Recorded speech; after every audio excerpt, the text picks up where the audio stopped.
On the longest night of the year, when the dark came down early over the town and settled in deep, the little candle shop on the square stayed open late, its window glowing gold against the cold and the snow. And this was a thing the town had done for longer than anyone could rightly say. It was not a grand tradition. There were no bells, no crowds, no lights strung across the square. It was only this, that on midwinter's night, the darkest and longest night of all the year, the candle shop kept its door unlocked and its lamps lit well past its usual hour, and the people of the town came, quietly, one and two at a time, all through the long evening, to light a candle. Each person chose a candle from the shelves and carried it to the long table by the window where a great many small flames already burned, and lit it there from another's flame or from the shopkeeper's taper, and set it down among the rest, and stood a moment in its light. And each candle was lit for someone missed, most often someone gone, or someone far away, or else for someone hoped for, someone wished well, someone whose hard road one wanted, on the darkest night, to send a little light along. No one was made to say who their candle was for. That was between them and the flame.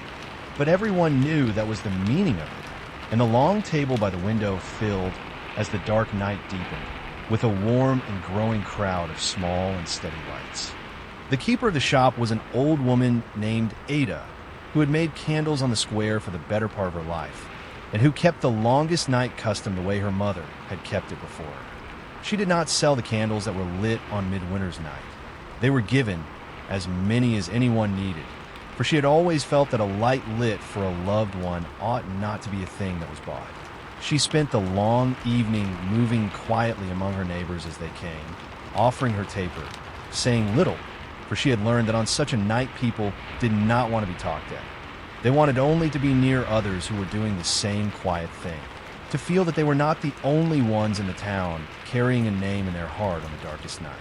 Ada watched them come and go, the whole town passing through her small shop over the hours, the young and the old, the ones who came every year and the ones who came only once in a year when they had someone at last to light a candle for. She knew most of their stories, or guessed them, and she knew, too, the ones who did not come, and why. For a small town keeps few secrets from an old woman who has watched it all her life. There was one such this year, as there had been last year. Ada saw him through the window, a man standing out in the dark of the square, at the very edge of where the shop's golden light fell on the snow, not coming in. She knew him. His name was Tomas, and he had lost his wife 2 winters back suddenly in the hard middle of a hard winter, and the first midwinter after, the whole town had expected him to come and light a candle for her, and he had not.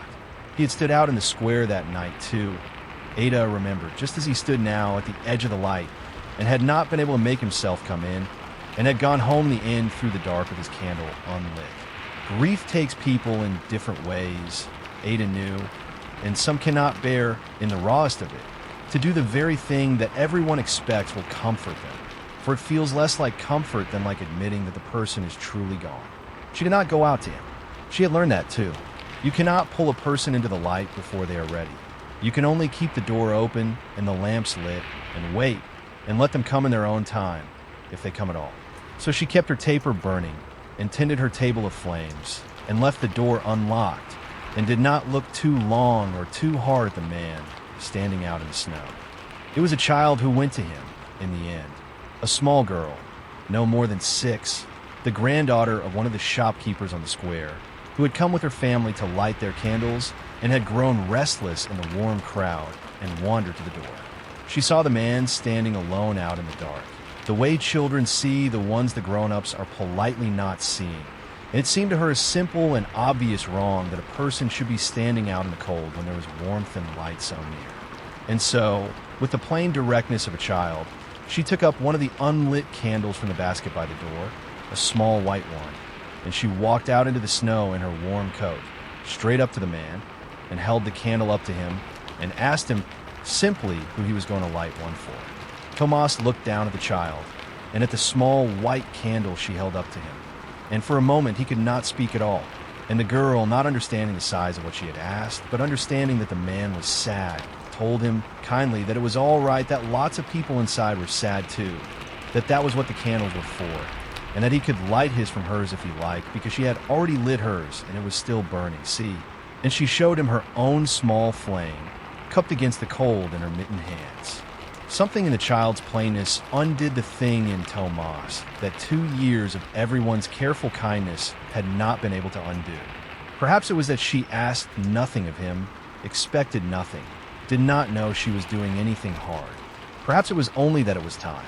But he knelt down there in the snow to bring his candle to the level of hers, and he let her light his small white candle from her small white flame, the two little lights leaning together for a moment in the cold and the dark, and then he had his own flame, cupped and trembling, alive against the night. And the girl, satisfied, told him he should come inside now, because that was where the candles went, on the table by the window, and it was warm in there. And she took his free hand in her mittened one, quite naturally, the way a child does, and led him toward the door.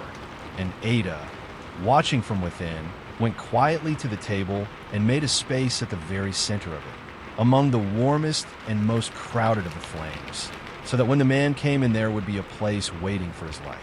Tomas came in, led by the child, into the warmth and the golden light and the soft murmur of his neighbors, and no one made a fuss of him, for Ada had taught the town, over the years, without ever saying so, that the kindest thing on such a night is not to make a fuss.